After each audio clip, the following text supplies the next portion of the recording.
The morning I won $53 million. My son threw my suitcase down the stairs. His wife stood behind him, arms crossed. She said my pension was worthless now. She said I was nothing to them. She told me to go rot somewhere and die alone.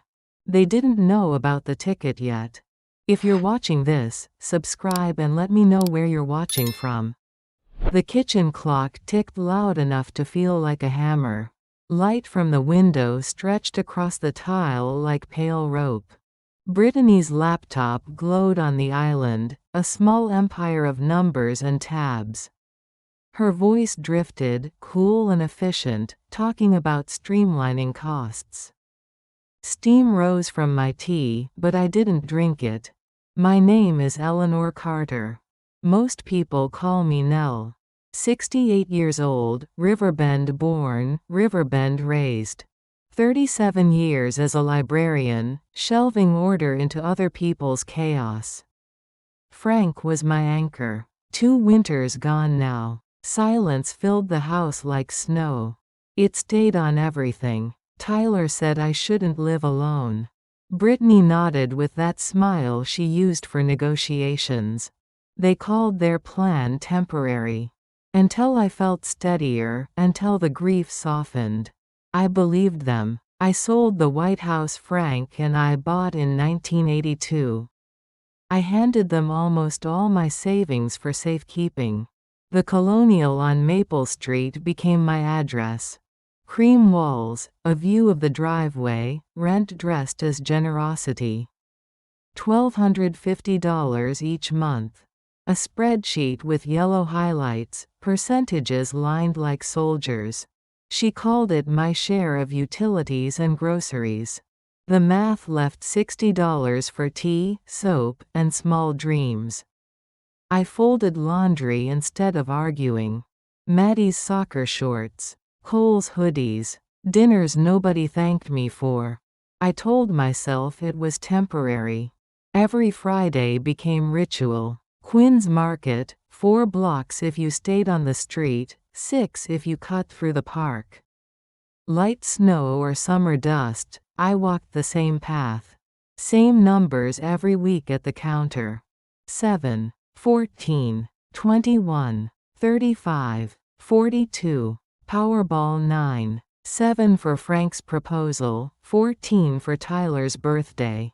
The rest breadcrumbs of a life, small tokens of memory. Leo Nguyen always smiled when I reached the register. 11 years at Quinn's. He said one day those numbers would hit. I told him hope was a muscle. You had to keep it in shape. He printed the slip. I folded it behind Frank's old library card.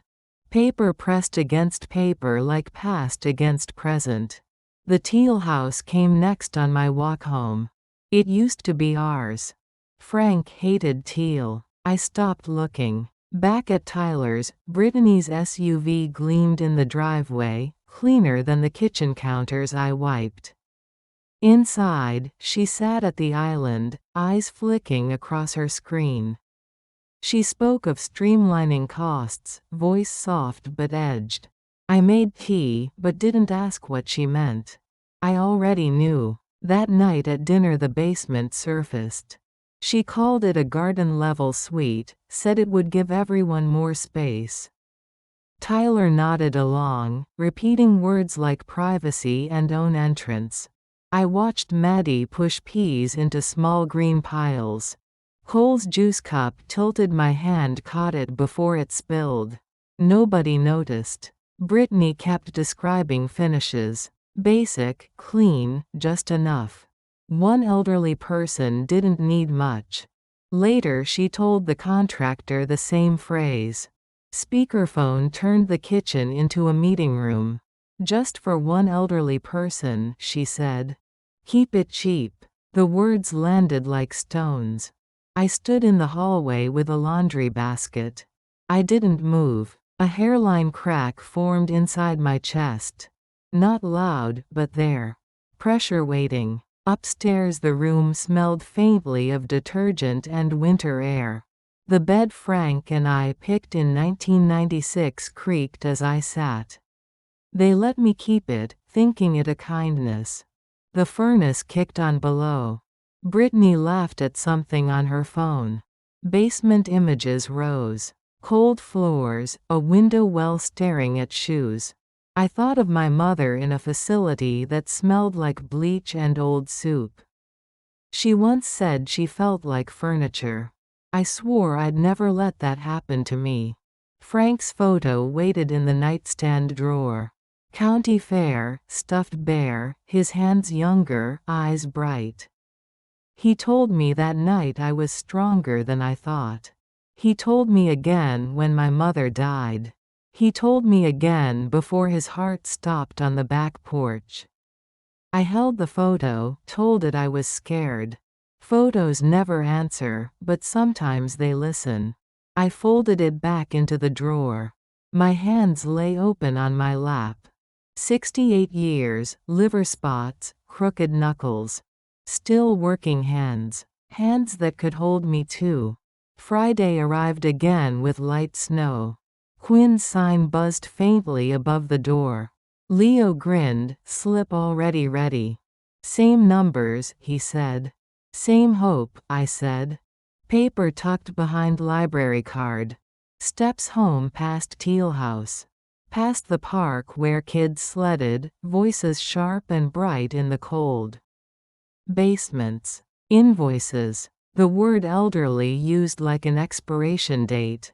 Tyler's front door unlocked under my key. Brittany's voice on a call drifted from the kitchen. She's low maintenance at least, she said. Snow melted off my boots, forming a small gray puddle on the mat. I stood in the entryway, coat still on, purse still in hand. Ticket folded inside, last shred of belief folded with it. Furnace hummed. Refrigerator clicked. Somewhere upstairs a door closed. This was what invisible felt like. So quiet for so long. That night the Powerball drawing aired at 10:58. My bed, a paperback unread, TV glowing like a small stage.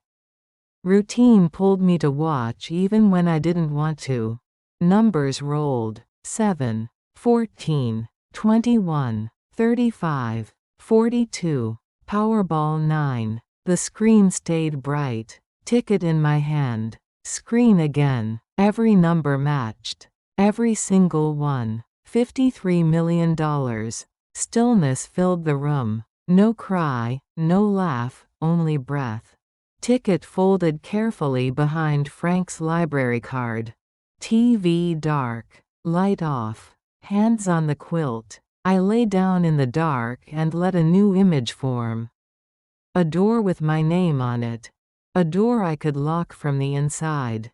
If you're watching this, subscribe and let me know where you're watching from. The ticket lay in my hand all night. Darkness pressed against the thin curtains. The furnace hummed, steady as a heartbeat. $53 million. The number pulsed like a lighthouse in the fog. I whispered it once, testing the sound. It didn't feel real. It felt like someone else's headline. Smiles on TV. Champagne corks. Not a widow renting a guest room from her own son. Morning arrived without ceremony. Gray light seeped through the curtains. Brittany's alarm rang at 6:15. The coffee maker beeped. Footsteps moved across the kitchen tile. Water ran. Drawers opened and shut. I washed my face in the bathroom mirror. Same lines at the corners of my eyes. Same mouth. But behind the eyes, something new had settled. Clothes on. Ticket tucked into my purse. Downstairs, Tyler sat at the table scrolling his phone. Brittany packed lunches, her movements quick and efficient. She looked up, offered a smile, asked if I slept well. I said yes. A small lie sliding across the counter with the toast crumbs. I made scrambled eggs. Maddie argued about her shoes. Cole spilled juice on his shirt. Tyler checked his watch, sighed. No one looked at me.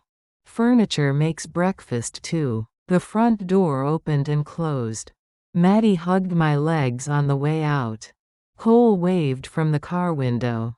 Their voices faded down Maple Street. Silence folded itself over the house again. I stood at the sink washing dishes. Brittany came back inside, phone forgotten on the counter. She saw my purse on the chair. Her gaze lingered. She said she'd been looking for grocery coupons yesterday. She said she noticed something. Water off. Hands dried slowly on the towel. She asked if I bought a lottery ticket yesterday. I said I did. Every week, same numbers. She gave a small laugh. She said she'd seen the winning numbers on the news. They looked familiar. Her fingers flew across her phone. Screen light reflected in her eyes. She glanced at my purse, then at me. Color drained from her face. She asked if I'd checked my ticket. I said yes. She asked if it matched. I said yes. The chair caught her as she sat down hard. Hand over mouth. Breath fast. Then the flood of words. We needed to call someone. A lawyer. An accountant. Lottery winners lose everything if they're not careful. She kept saying we. I heard it. The front door opened again. Tyler stepped in, laptop under his arm. Brittany grabbed his sleeve. She told him. His eyes went wide. He looked at me like a stranger had replaced his mother. Mom, he said just my name, hanging unfinished. Brittany was already building castles in the air.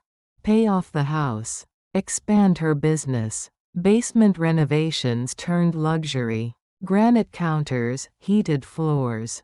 I stood still, watching. They talked over each other. Around me. Through me. Like the ticket wasn't mine at all. Finally I spoke. The words came calm and heavy. I bought the ticket. They stopped. They looked at me. The ticket is mine. Brittany's smile tightened like a drawstring. Of course it was mine, she said. Nobody was saying otherwise, she said. But 53 million was a lot of responsibility, she said. People my age got confused about money. They could help. They wanted to protect me. Tyler nodded, eyes lowered, voice soft. They just wanted what was best. I looked at him. My son. 42 years old. Diapers. Kindergarten walks. Nightmares soothed by my hands. Now standing in his kitchen telling me I was too old to steer my own life. Coffee poured into my cup. Hands steady. I told them I'd think about it. Brittany opened her mouth to argue. I walked upstairs before she could finish. The door to my room closed. Their voices drifted up from below, rising and falling, shapes of panic without words. My phone lay on the nightstand. I found the number for Samuel Pike. Frank's attorney. Ours, really. Will's, the house sale, every paper after Frank died. He answered on the third ring. I told him what happened. I told him I needed help. No questions. Come in today, he said. Don't sign anything, he added. I promised. A small bag on the bed. Clothes. Toiletries. Frank's photo. Ticket in the wallet. Wallet in the coat pocket. Downstairs again. Tyler and Brittany in the living room. Their heads turned when I appeared. I said I was going out. Brittany asked where. Errands, I said. She offered to drive. No thank you. I'd take my car. Tyler stood. We should talk first, he said. We should make a plan together. I looked at him. I already have a plan. The door shut behind me. Brittany called my name, voice thin in the cold air. I didn't stop. The 2009 Honda Civic waited in the driveway, windshield cracked like an old bone. Engine started. Backed out. Rearview mirror framed them on the porch, watching. I drove toward Main Street, toward Samuel Pike's office. The receptionist remembered me. She smiled. "Sam's expecting you," she said. The office smelled of old books and lemon polish. Sunlight slanted across the blinds. Sam stood when I entered. Tall, gray at the temples, glasses on a chain. He shook my hand. He asked if I was all right. I said I didn't know yet. He nodded. He understood. The leather chair creaked under me. He asked to see the ticket. I handed it over. He compared it to his screen, eyes narrowing behind the lenses. Then he looked at me. "Nell, you're a very wealthy woman," he said. I said I'm a very tired woman. His mouth curved, not quite a smile, more like recognition. "What did I want?" he asked. I told him about the basement, the rent, the spreadsheet, the phrase "one elderly person like I" was a line item to be minimized. I told him about the morning, how they spoke around me, through me, how they said "we" when they meant my money. He listened. No interruptions. When I finished, silence settled between us. Then he opened his desk drawer. A manila envelope. My name written on it in Frank's handwriting. "Frank gave it to me a month before he died," Sam said. "He asked me to hold it. To give it to you if certain things happened." The envelope slid across the desk. My hands shook as I picked it up. Inside, a letter and documents. Legal papers, financial statements, a report. Frank's handwriting on the letter.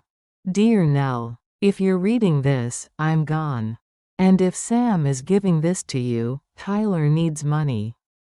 I'm sorry. I saw it coming. I hoped I was wrong. I set up a trust.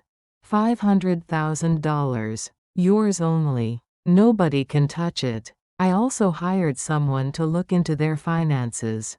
The report is enclosed. Be strong, Nell. You're stronger than you think. Always were. Frank." Paper pressed against my chest. Tears came then, quiet but unstoppable. Sam slid a tissue box across the desk. He waited. No words. When I could breathe again, I looked at the other papers. The trust. The investigator's report. Numbers lined like barbed wire. Credit card debt over $80,000. Mortgage underwater by $60,000. Boutique losing money every month. Frank had known. He'd built me a lifeboat. I looked at Sam. "What should I do?" "That's up to you," he said. "But you have options now. Real ones. Claim the lottery through a trust.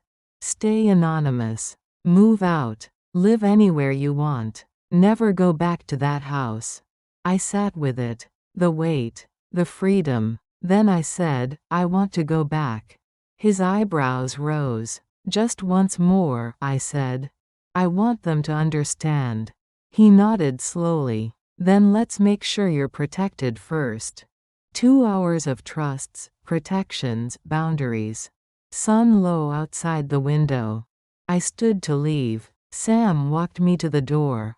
"You don't owe them anything," he said. "I know," I said. "But I owe myself this." He squeezed my shoulder. "Call me if you need anything."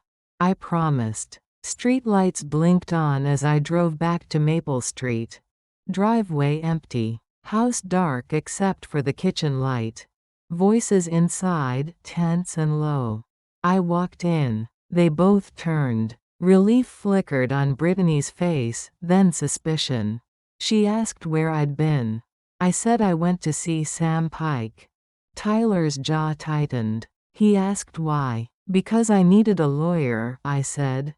Purse on the counter. Both of them watching. "We need to talk," I said. "If you're watching this, subscribe and let me know where you're watching from." The kitchen smelled of coffee gone cold. Light from the window pooled across the table.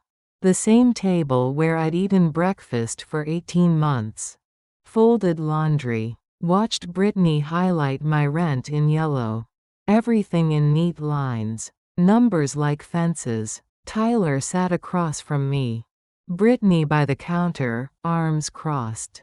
I opened my purse. Papers rustled. Sam had copied every page. One by one I laid them out. Slowly. Spreadsheet first. $1,250 a month. 18 months. $22,500. Plus groceries. Gas for school runs. Birthday gifts. Christmas gifts. Closer to 30,000. I slid the spreadsheet across the table. Next came the brochure. Meadowbrook Senior Living. 3 miles away. Picked it up on my way home. $1,100 a month. All inclusive. Meals, housekeeping, activities. A real door with my name on it. $150 less than I'd been paying here. For a basement. Brittany's face tightened. Living with family was different, she said. Not just about money. I nodded. She was right. It wasn't just about money. Another paper. A list I made this morning. Every load of laundry. Every school pickup. Every dinner cooked. Every floor swept. Hours estimated. Minimum wage $7.25. $18,000 of unpaid labor. Tyler glanced at the paper. Then away. The last document. Frank's investigator report. I didn't show everything. Just the summary page. Credit card balances. Underwater mortgage. Boutique burning cash. Frank knew before he died. He set up a trust. $500,000. Just in case. Silence filled the room. Not comfort. Pressure. Brittany spoke first. Frank didn't trust them, she said. Voice thin. Sharp. I said Frank loved Tyler. Love doesn't mean blindness. He saw the direction. He wanted me safe. Tyler's face crumpled. They were trying to help me, he said. Basement meant independence. I looked at him. My son. The boy I raised. You were going to put me in the basement, I said. Charge me more than a nursing home. Call me one elderly person to the contractor. Brittany flinched. I wasn't supposed to hear that, she said. But I did, I said. Silence again. I let it sit. Then I told them about the lottery ticket. Not the amount. Just enough to change everything. Tyler leaned forward. They could help me manage it, he said. Lottery winners need advisors. Family should stick together. Sam Pike is my advisor now, I said. And family isn't supposed to feel like employment. Brittany's eyes went wet. They'd made mistakes, she said. They were stressed. They never meant to make me feel unwanted. I believed part of that. Maybe most. But intention doesn't erase impact. I told them I was moving out. Deposit already paid at Meadowbrook. 2-bedroom unit. Available December 1st. 3 weeks. Tyler asked about the kids. Maddie. Cole. I'd see them whenever they wanted, I said. Ice cream. Park. Library. But I wouldn't live here anymore. Brittany asked if I'd help them financially. Just until they got back on their feet. Expected. Sam had to. No, I said. One word. Clean. Final. Tyler's face went red. I was being selfish, he said. Family helps family. I helped for 18 months, I said. Paid you $30,000 to live in your house. Cooked your meals. Raised your children for free. Now I'm choosing myself. Brittany said I'd regret this. Lottery winners go broke all the time. I'd end up alone and poor. I stood up. Gathered my papers. Sam had already set up protections. Trusts. Annuities. Guardrails I actually understood. I wouldn't go broke. And I wouldn't be alone. I'd be free. There's a difference. Tyler's voice cracked. Dad would be ashamed of you, he said. The words landed like a slap. I stopped at the doorway. Turned back. Your father left me that trust because he knew this would happen, I said. He wrote me a letter. He told me to be strong. I'm doing exactly what he wanted. Tyler looked at the floor. Upstairs the room felt already packed. Clothes, books, quilt from our old bed, Frank's photo, little things that make a room yours. Their voices drifted up from below. Arguing. A door slammed. Then quiet. 2 hours. 4 boxes. 2 suitcases. Not much to show for 68 years. But enough. Down to the car. 3 trips. No one helped. No one said goodbye. The house dark except for TV glow. One last trip inside. An envelope on the kitchen counter. Inside, contact information for a credit counselor. Nonprofit. Free services. And a bankruptcy attorney Sam recommended. Not money. Information. Help that didn't cost me myself. A note with it. Short. I loved them. I hoped they'd find their way. My door always open to Maddie and Cole. But I couldn't be their life raft anymore. I was barely afloat myself. Key on top of the envelope. I walked out. Locked the door from the outside one last time. Got in my car. Didn't look back. Holiday Inn near the highway. $49 a night. Clean sheets. Working heater. A door that locked. Industrial detergent. Old carpet. The most beautiful room I'd ever seen. Sat on the edge of the bed. Called Sam. Told him I'd done it. He asked if I was okay. I said I didn't know yet. That was honest, he said. Call if you need anything. I promised. Shower next. Hot water until the mirror fogged. Clean pajamas. Bed. Sheets stiff. Pillows flat. But mine. Nobody charging rent. Nobody making spreadsheets. Nobody calling me one elderly person. Light off. Highway sounds through the window. Trucks passing. Cars humming. The world moving forward. I thought about Frank. How he knew. How he planned. How he loved me even after death. I thought about Tyler. How he looked at me tonight. Hurt. Angry. Confused. I'd hurt him. I knew that. But staying would have killed something in me. The part that still remembered my own name.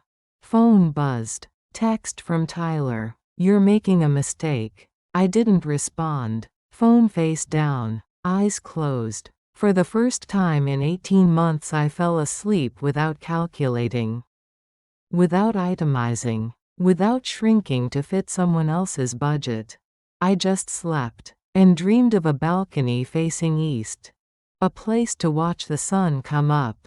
On my own terms. Finally. If you're watching this, subscribe and let me know where you're watching from.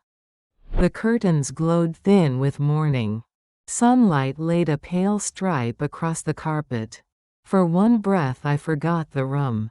Then the facts returned. Holiday Inn. Freedom. My choice. Sheets crackled when I stretched. Stiff but clean. My back complained less than usual. 8 hours mattered. No alarms bleeding through a wall. No footsteps to listen for. Just sleep. Deep and earned. Hot water beat my shoulders. Steam fogged the mirror to white. Clothes folded back into my small bag. Keys, wallet, ticket, phone. The lobby smelled like citrus cleaner. The desk clerk asked if everything was satisfactory. I said it was more than satisfactory. A card slid back across the counter. I stepped into November air. Route 41 carried me to a diner. Dottie's place since 1967, the sign said. Coffee and bacon colored the air. Grease and history, the good kind. A booth by the window took me in. Mugs clinked somewhere behind the pass. A waitress brought coffee without asking. Her name tag said Ruth. Her eyes had my decade in them. She asked what I wanted. Number 3 came out of my mouth. Eggs, toast, hash browns, sausage. Months had passed since a full breakfast. Brittany tracked grocery costs like a sport. Oatmeal had been my lane. Plain, banana only if on sale. Plates landed soft. Eggs with crisp edges and tender centers. Hash browns whispering oil. Toast buttered to the rim. I ate slowly. Cars folded past on the highway ribbon. The day opened like a map. First item, claim the ticket. Sam had explained the path. Wisconsin allowed an anonymous trust. My name could stay off headlines. Vultures could keep flying past. Second item, Meadowbrook by December 1st. 17 days on the calendar. Third, figure out who I was again. A life without somebody else's schedule. A day that answered to me. Ruth refilled my mug. She asked if I was passing through. I said I was starting over. Her chin dipped like understanding. She told me it was never too late. A simple mercy, freely given. I left $20 on a $12 check. My hand hesitated, then did not. Being able still felt strange. Main Street led me to Sam's office. The door clicked the same as yesterday. Old books and lemon polish met me. He was ready with folders. Sign here, initial there, pause here. Trust documents nested with claim forms. A temporary power of attorney followed. Only until I learned the landscape. He explained each page twice. Sometimes 3 times. Not because I was slow. Because he refused to leave me fogged. Pen moved. Ink dried. By noon the thing was official. The Eleanor Carter Irrevocable Trust held the ticket. $53 million on paper. Taxes would bite, then step back. Still more than a life's worth. 2 weeks for the first payment. $32 million after taxes, Sam said. The rest on a yearly schedule after. We could switch to annuity later. For now, the papers said lump sum. I asked what should happen next. He talked first about debts. I had none. Frank had kept us inside our means. Then came structure and safety. 70% into slow things. Index funds. Bonds. A garden you prune, not chase. 20% into an annuity. Income that shows up on schedule. 10% for living. For using. Even that was over $3 million. The number put a hand on my throat. Sam watched my face. He said I didn't have to spend. He said I only needed to know. Security breathes for you. You get to breathe back. I nodded. Air reached further into my chest. 2 o'clock thinned the light in his window. We stood. He mentioned the commission. Ceremony, oversized check, pictures. Decline was an option. I chose to decline. No cameras. No vans. Quiet suited me. He said he would handle it. His hand squeezed mine. He said Frank would be proud. I hoped he was right. Meadowbrook waited beyond a low brick sign. I had called ahead. The director met me at the door. Margaret wore sensible shoes and calm. Kind eyes did the rest. We walked the carpeted hall. Second floor, corner unit, morning light. 2 bedrooms, 1 bath, small kitchenette. A balcony waited like a held breath. Just big enough for a chair and a plant. East facing. The sun's first kindness. I stepped out and looked. Parking lot below. Trees past the curb. A sky ready to open. I said I would take it. Margaret's smile showed relief and welcome. Paperwork returned to her office. Pen scratched again. First month and deposit left my account. $2,200 felt like a whisper. The balance barely noticed. I would need time to learn that feeling. 2 keys warmed in my palm. Front door in mailbox. Metal hummed against my skin. Margaret listed the week's activities. Pottery on Thursdays. Book club on Tuesdays. Movies and games and community dinners. Join or not join, both allowed. No pressure. No spreadsheets. Holiday Inn took me back for 2 weeks. The desk clerk seemed pleased. Steady business tucked his shoulders down. The room accepted me again. Bed waited. Chair by the lamp waited.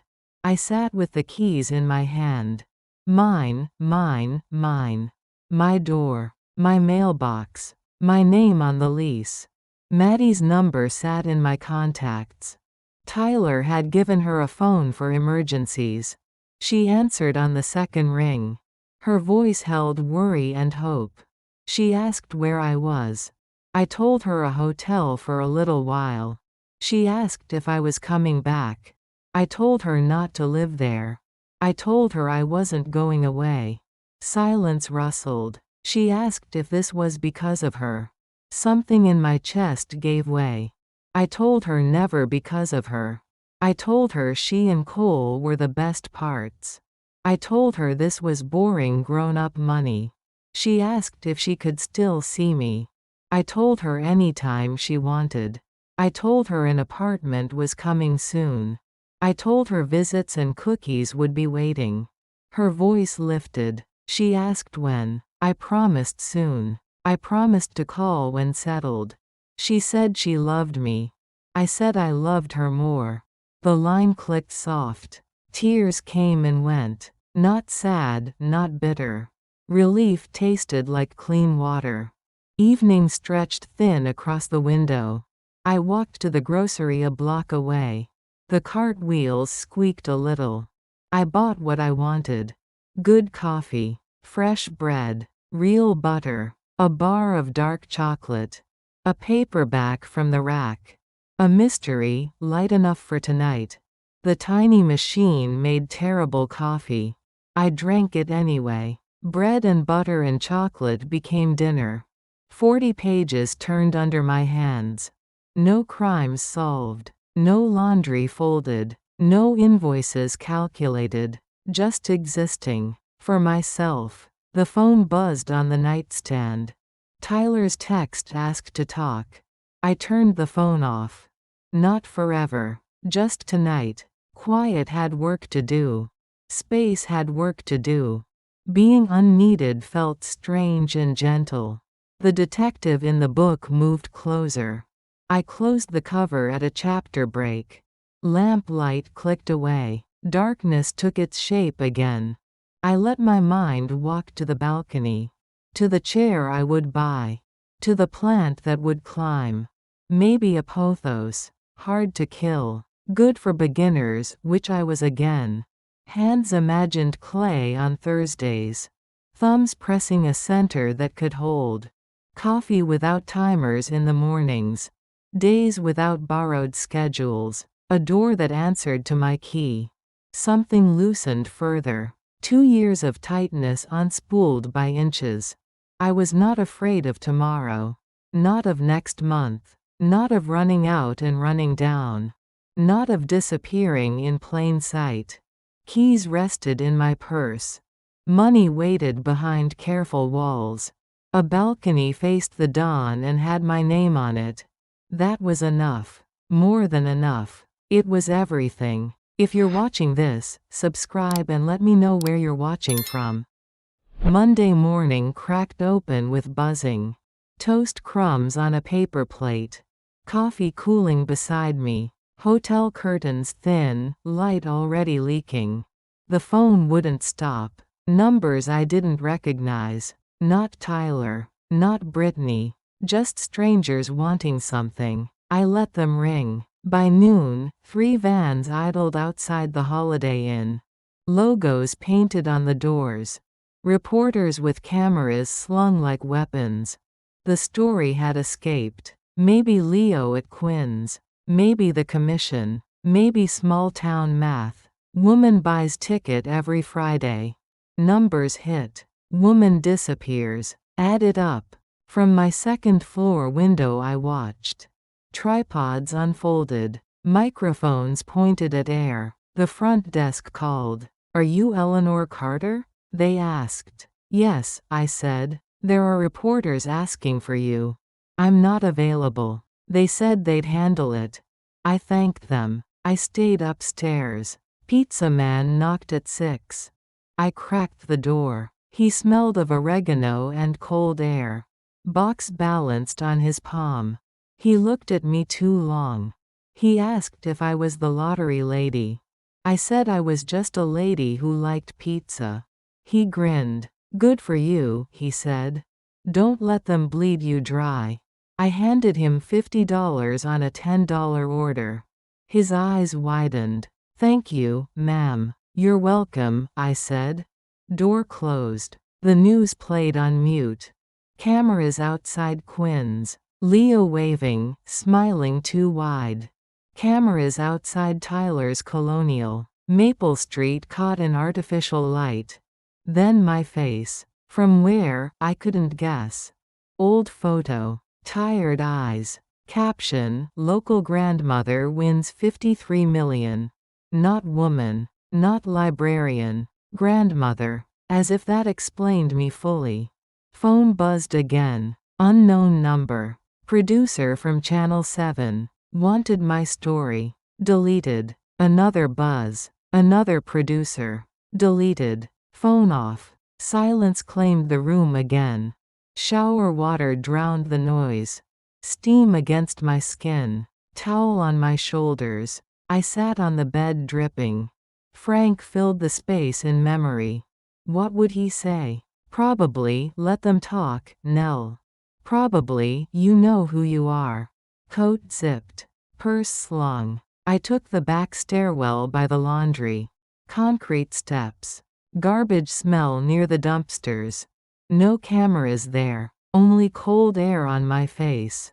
Car waited. Engine started. Side entrance at Sam's office swallowed me. Sam had already seen the broadcasts. Small town. Big story. No chance to hide forever. "Are you all right?" he asked. "I've been better," I said. He offered to draft a statement. Brief. Polite. Clean. I said yes. He read it aloud. Eleanor Carter confirmed the win. Grateful. Asking for privacy. No interviews. Thanking the community. He sent it. My part done. He asked about Tyler. I said no word since leaving. "Do you want to?" he asked. "I don't know," I said. He nodded. Family complicated. Money changes people. Or reveals them. I asked which Tyler was. He said only I could decide. Finances next. Trust funded. First payment moving. By Friday, $32 million. Accounts divided. Annuity. Investments. Checking account with my 10%. Sam handed me a debit card. Plastic. Light. My name pressed in silver. Eleanor M. Carter. The M for Marie. My mother's name. Ordinary weight. Extraordinary tether. "This one is yours," he said. $3 million to live on. To waste if you want. Waste wasn't in my blood. But breathing was. He told me to buy something. Not need. Want. I promised to try. Furniture store lights burned fluorescent. Derek greeted me. Young. Polite. Asked what I needed. "A chair for a balcony," I said. He led me past wicker. Past metal. Past plastic. Nothing settled right. Then cedar. Slatted back. Wide arms. A rocking chair. I sat. It creaked. The sound was home. $500. I didn't haggle. Didn't ask for sales. "I'll take it," I said. Cash from my old account. Not the new one. Not yet. Saving that card until I was ready. Derek helped rope it into the trunk. "Need delivery?" he asked. "I've got it," I said. Arms steady on the wheel. eyes flicking to rope in the mirror. Slow drive back. Holiday Inn lot stood empty. Reporters gone. News cycle already moved. I carried the chair up the stairs. One step at a time. Arms trembling but working. Into the room. By the window. View of asphalt. Didn't matter. I rocked anyway. Wood beneath me. Heartbeat in rhythm. I called Meadowbrook. Margaret answered. I asked about early move-in. She said anytime. She'd leave a key at the desk. Gratitude filled my throat. The room looked small around me. 4 boxes. 2 suitcases. 1 chair. Not much. Enough. Possible. Dinner at Angie's that night. Older crowd. Low voices. Meatloaf. Mashed potatoes. Coffee. Pie slid across without asking. Apple, fresh. You looked like you could use it, she said. She was right. I ate every bite. Back in my chair I turned the phone on. 17 missed calls. 23 texts. Most from strangers. 3 from Tyler. First, Mom, please call me. Second, we need to figure this out. Third, I'm sorry. 2 words. I stared at them. I asked the air, sorry for what? The spreadsheet? The basement? The phrase one elderly person? Or sorry the money wasn't his? No answer. Phone face down. Chair moving steady. Highway headlights threading past the window. People going places. Leaving places. Lives bigger than mine, smaller than mine. I thought about Meadowbrook's pottery class Thursday. Hands in wet clay. Shaping nothing into something. Book club Tuesday. Pages turned in company. Balcony mornings with coffee cooling. Chair rocking in sunrise. No alarms. No lists. No one measuring my worth in rent. I rocked until my eyes softened. Sleep came easy. Not dream snarled. Not anxious. The sleep of a woman with space. With breath. With a door waiting for her key. If you're watching this, subscribe and let me know where you're watching from. Tuesday came in quiet and clear. Frost traced the car windows. Breath turned white in the air. 4 boxes stacked in the back seat. 2 suitcases wedged beside them. The rocking chair tied into the trunk. Rope tight. Knots double-checked. Everything fit. Barely. But it fit. 8:30 found me on Maple Ridge Road.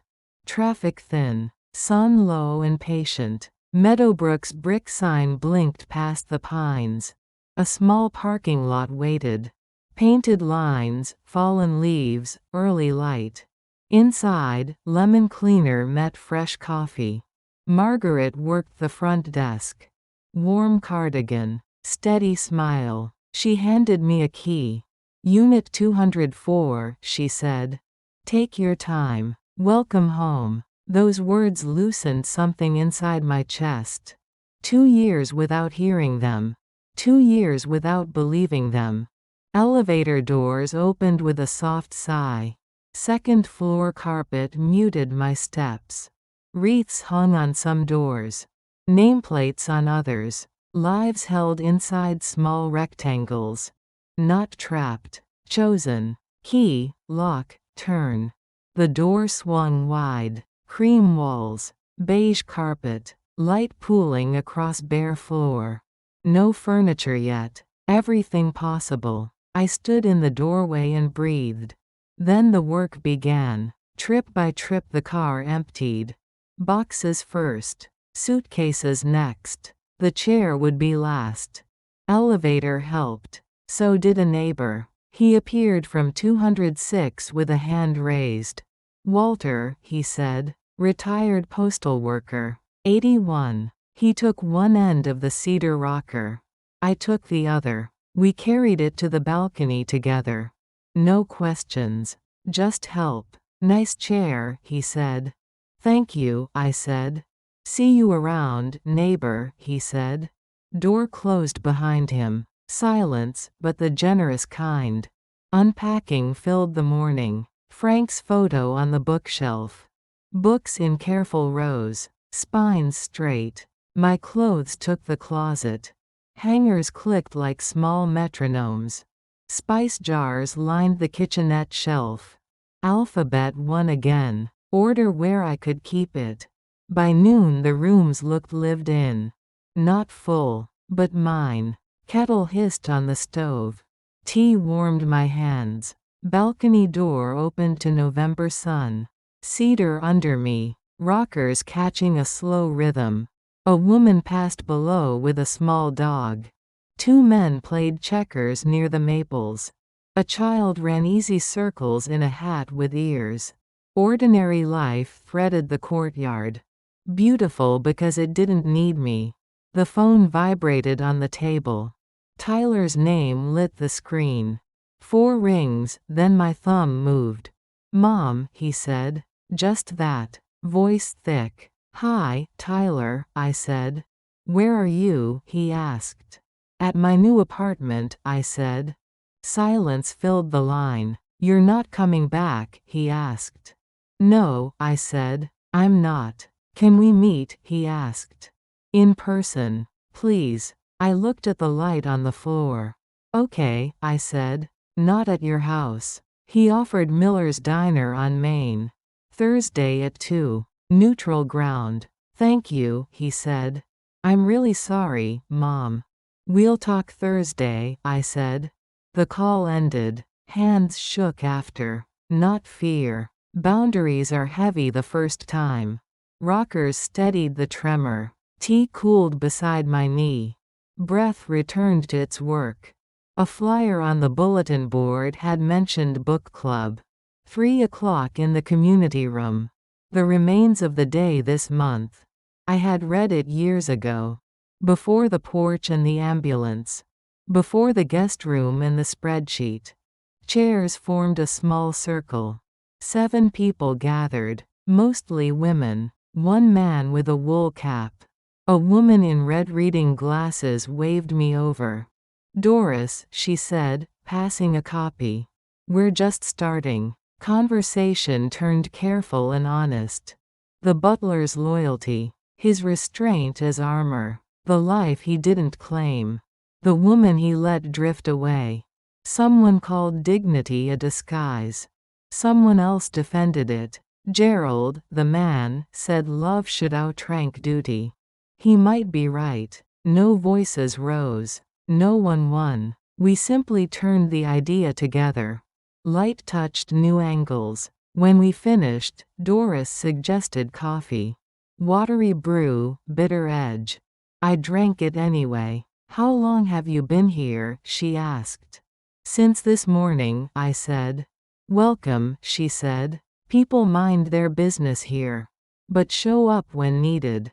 That sounded perfect. "Do you have family nearby?" she asked. "A son and 2 grandchildren," I said. "Nothing more." "Family is complicated," she said. "It is," I said. We left it there. The hallway held sunset as I returned. Orange panes slid across the carpet. Balcony glass warmed under my palm. The rocking chair faced the fading sky. The butler stayed in my head.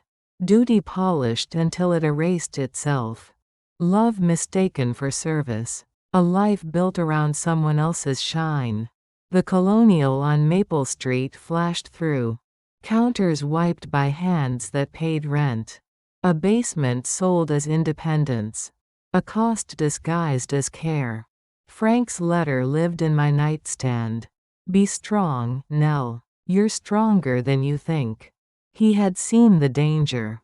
Not Tyler as a villain. But the arrangement as a slow hunger. Useful had begun to replace loved. Erasure by inches. I would not return to inches. Thursday formed in my mind. What to say, what not to say. Kind but firm. Clear but not cruel. I would not fund their life. I would not carry their debt. I would not be their plan. But I would not vanish either. Grandchildren needed doors, not walls. There is help that saves you. There is help that drowns you. I had been underwater for 18 months. Today taught me to float. Hunger arrived without ceremony. Scrambled eggs answered. No toast. No sides. Just eggs in a warm pan. Dinner eaten at the counter, standing. Parking lot lights blinked on outside. Simple. Quiet. Mine. Maddie answered fast when I called. Grandma, she said, sunshine in a voice. School stories spilled out. Spelling tests, Emma's new puppy, Cole and a crayon. A laugh surprised my mouth. When can we visit, she asked. This weekend, I said, if your dad agrees. I miss you, she said. I miss you more, I said. The phone clicked soft. Weight lifted. She didn't ask about money. She didn't say basement. She didn't need explanations. She wanted her grandma. That was enough. Night routine felt like a small ceremony. Teeth brushed. Face washed. New nightgown slid over my shoulders. Soft cotton, not a clearance scratch. Sheets welcomed my knees. Pillow found the shape I needed. Walls held. No TV bleeding through drywall. No alarms on the other side. No footsteps measuring my worth. Silence settled, the chosen kind. Thursday ticked through my head again.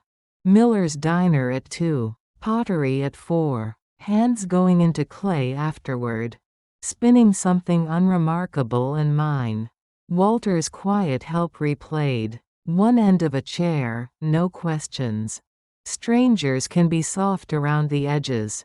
Softer than family sometimes. Doris returned in memory. Terrible coffee, good company. The beginning of something small. Maybe friendship. Maybe shared chairs at Thursday movies. Either was enough. Either was mine to build. The butler stepped onto his pier again. Evening lights came on across the water. Admitting mistakes didn't ruin the view.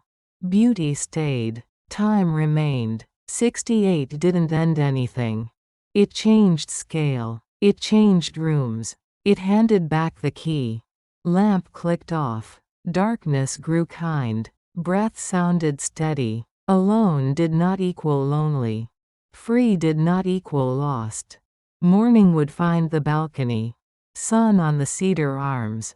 Coffee cooling beside my knee. No lists I didn't write. No schedules I didn't choose. Just light. Just a chair. Just a life built on quiet choices. One small hinge at a time.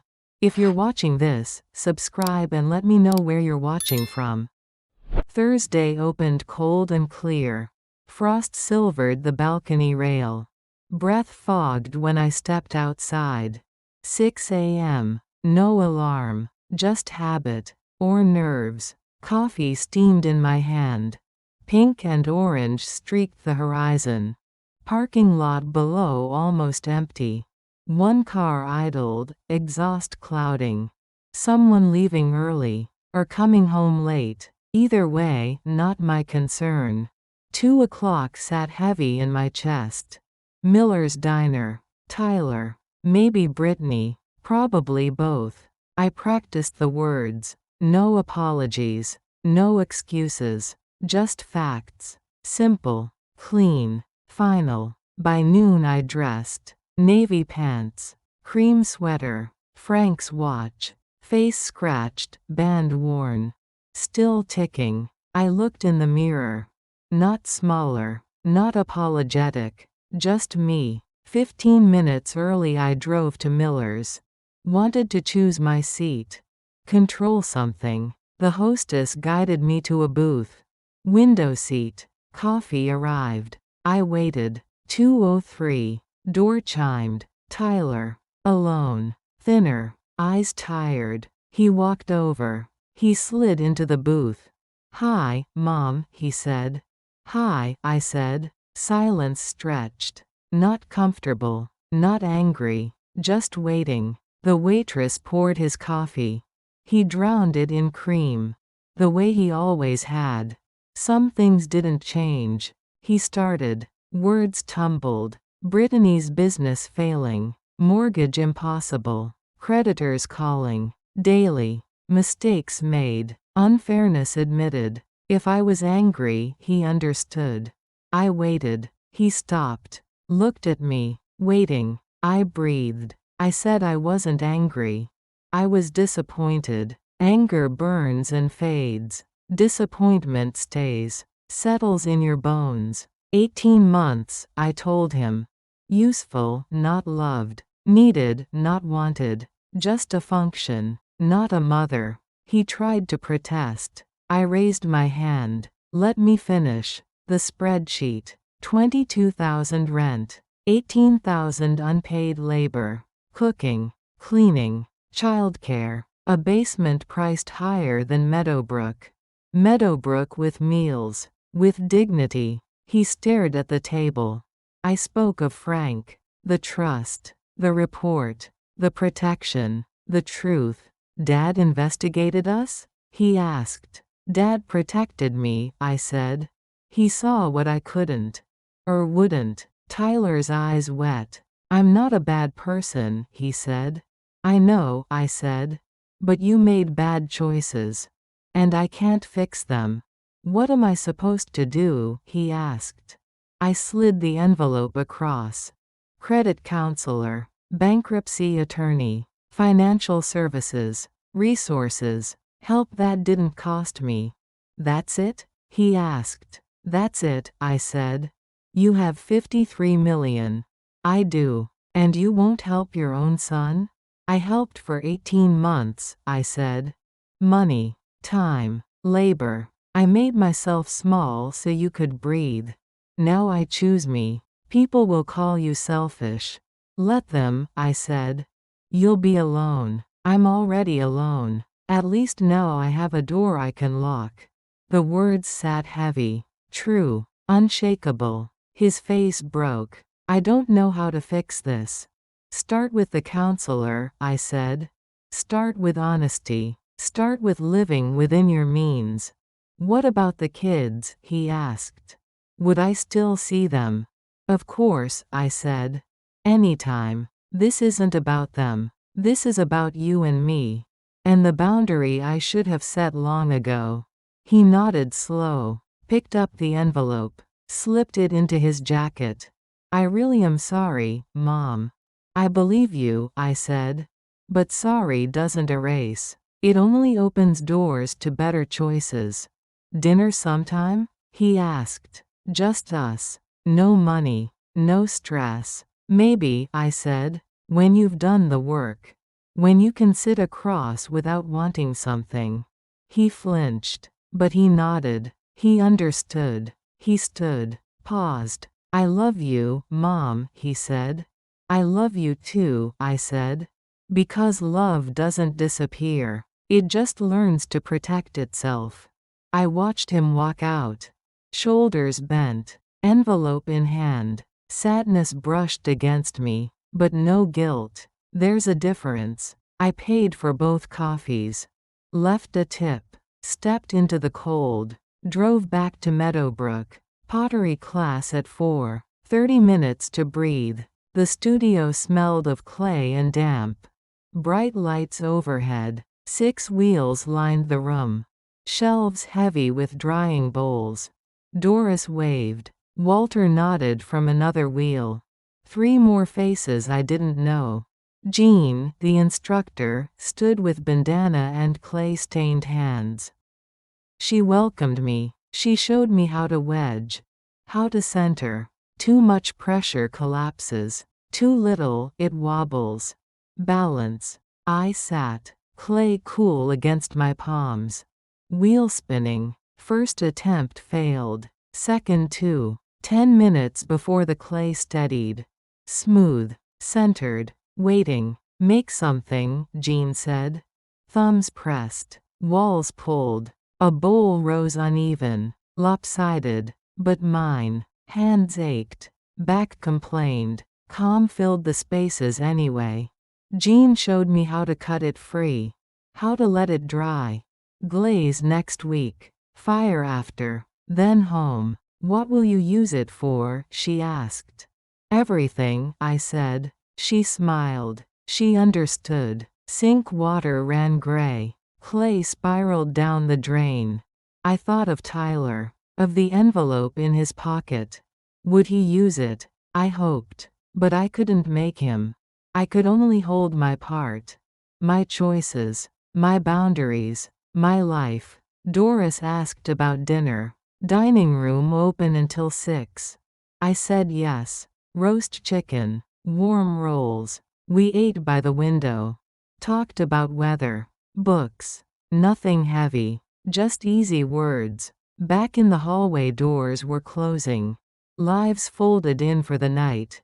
I unlocked mine. Closed it behind me. Locked it again. The sound soothed. Deadbolt sliding home. Security in metal and choice. Pajamas soft. Tea steeping. Rocking chair waiting. Sky dark. Stars faint against suburban light. I thought about the day. Tyler's face. The clay in my hands. Dinner conversation. A life turning corner by corner. The bowl waited on a shelf. Uneven. Fragile. But whole. Like me. I finished my tea. Slid into bed. Darkness folded in. Tired. Sad. But free. Finally. Completely. Free. If you're watching this, subscribe and let me know where you're watching from. December 1st came on a Saturday. Moving day. Official. Even if I had slept here a week. Today made it real. Today the lease began. Today I stopped paying for a room I wasn't using. Today I became a resident, not a guest. I woke before sunrise. Gray light pressed at the edges of the blinds. Coffee hissed in the small kitchen. Steam rose like a flag. I carried the mug to the balcony. The cedar arms felt cold under my fingers. Sky shifted its colors. Gray to pink. Pink to gold. Gold to blue. A whole day waited. Mine to fill or leave empty. The phone buzzed on the counter. Maddie's name lit the screen. Her text asked if they could visit today. My chest lifted. I wrote back yes. After lunch at 1, she said. Perfect, I answered. I told her I would bake cookies. 3 hearts came back. I smiled at the little hearts. I had not lost them. Not the children. Just the house that felt like a prison. At 9 I drove to the store. Cartwheels clicked over tile. Butter and brown sugar went into the basket. Chocolate chips. Eggs. Vanilla. A pothos hung from my hand. Hearty, easy, forgiving. Good for beginners at living alone. The cashier was young. Her name tag said Kayla. She saw the plant and smiled. She said her grandmother's pothos reached across a wall. 15 feet, she said. I told her that was the goal. She told me I could do it. Kindness from someone young warmed the space between us. Back home the kitchen swelled with smell. Butter and sugar met in the bowl. Mixer hummed. Eggs cracked. Vanilla softened the edges. Flour went in. Chocolate rained down. Spoons scraped metal. Sheets slid into heat. Warmth rolled through the room. Sweet air settled into the carpet. I hung the pothos on the balcony hook. Short vines draped the pot. They would grow. I would water them. Talk to them, maybe. Give them time. Growth liked time. So did grief. At noon I wiped the counter. Cookies cooled on racks. Some big. Some uneven. All good. I imagined sticky hands. Chocolate smiles. Fights over the biggest one. Normal, beautiful, unpaid. Just love. At 12:30 a knock sounded. Door opened to Tyler and the kids. No Brittany. Maddie bounced like a spring. Cole held Tyler's hand and stared at the cookies. Tyler said hello, voice careful. I invited them in. Maddie ran to the balcony. She said, "You can see everything from up here." Cole pointed at the plate. Tyler asked if they could have one. "That is why I made them," I said. Two small hands grabbed the warmest. Crumbs burst like confetti. I did not care. Tyler stood near the door. Awkward posture. I asked him to sit. He chose the couch. I kept the rocker. He looked around the room. He said it was nice. I said it was enough. He told me he called the counselor.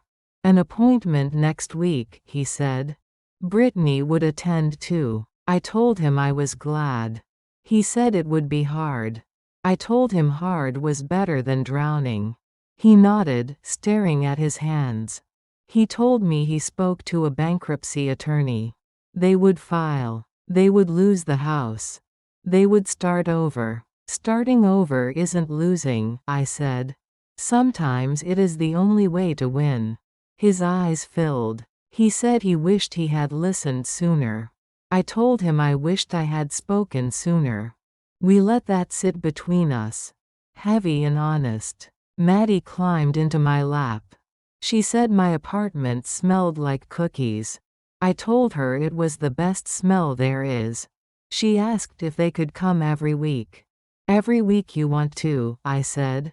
Her hug was tight and clean. No agenda. Just love. Cole brought me a drawing. He called it a dinosaur. It looked like a cheerful blob with legs. I told him it was perfect. I used a magnet shaped like a strawberry. Onto the fridge it went.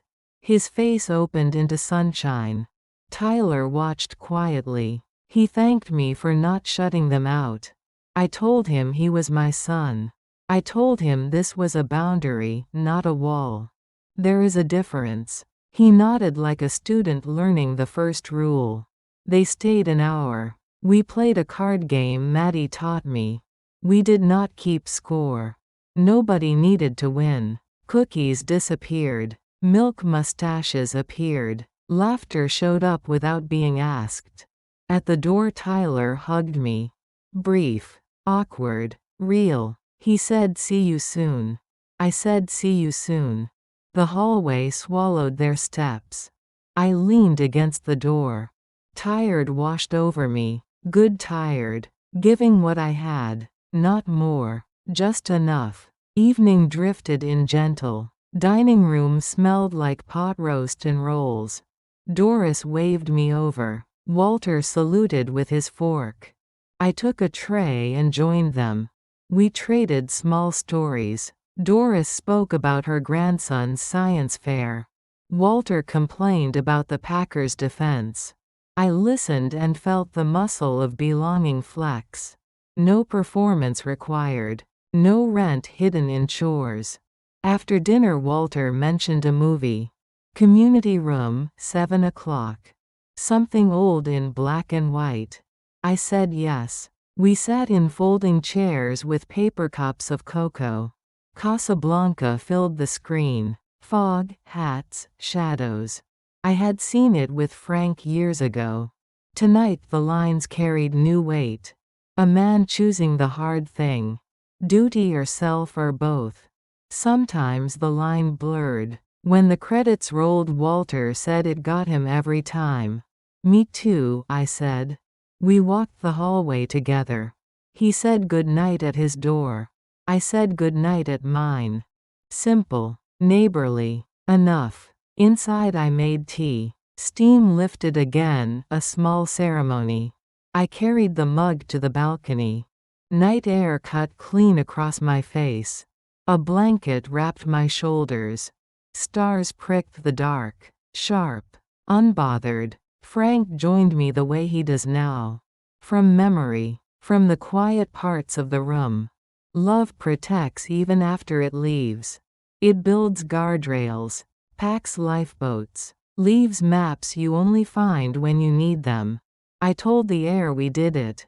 Not the money part. The saying no part. The choosing me part. The wind pulled my words away.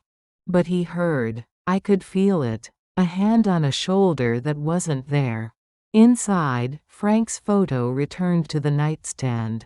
His eyes were young in that frame. So were mine. 40-something. Busy building. Assuming forever. Now I was 68. Alone. But not lonely. Not anymore. The bed took me in. Sheets cool. Room quiet. Good quiet. Chosen quiet. I let my mind wander the shelves. My bowl drying in the studio. Edges uneven, spirit intact. Glaze next week. Fire after. Then home. I pictured the pothos inching longer. Day by day. Small triumphs that no one will clap for. Triumphs anyway. I pictured Maddie on my lap. Cole's dinosaur on my fridge. Tyler learning to ask instead of expect. Book club on Tuesday. Coffee with Doris afterward. Movies with Walter sometimes. Small moments, chosen on purpose. Not assigned by someone else's need. People ask what you do with millions. As if money is the point. Money isn't freedom. Boundaries are. Choice is. The right to say no without guilt. To say yes without cost. To lock a door from the inside and breathe. That is freedom. Money only makes it visible. Only makes it possible. Only makes it yours. I turned off the lamp. Darkness settled like a quilt. My body felt the bed beneath it. My bed. In my apartment. Inside a life I had shaped. Small, sufficient, steady. Quiet, but full. Alone, but whole. Tomorrow waited patient. Sunday with no schedule. No list. Just morning. Just coffee. Just sun warming a cedar arm. Me in the rocking chair. Watching the light arrive on my terms. I smiled into the dark. Not because I won the lottery. Because I won something larger. Myself back. My life back. My right to choose back. That was the real jackpot. Everything else was numbers. Sleep came deep. Peaceful. Earned. The sleep of someone who finally understands. Surviving isn't living. Useful isn't loved. Alone isn't lonely. Freedom isn't found. It's built. One boundary at a time. One choice at a time. One locked door at a time. And then you look around. At the plant climbing. At the bowl drying. At the photo listening in the quiet. At the stars beyond the glass. And you realize. This life is yours. Finally. Completely. Undeniably. Yours.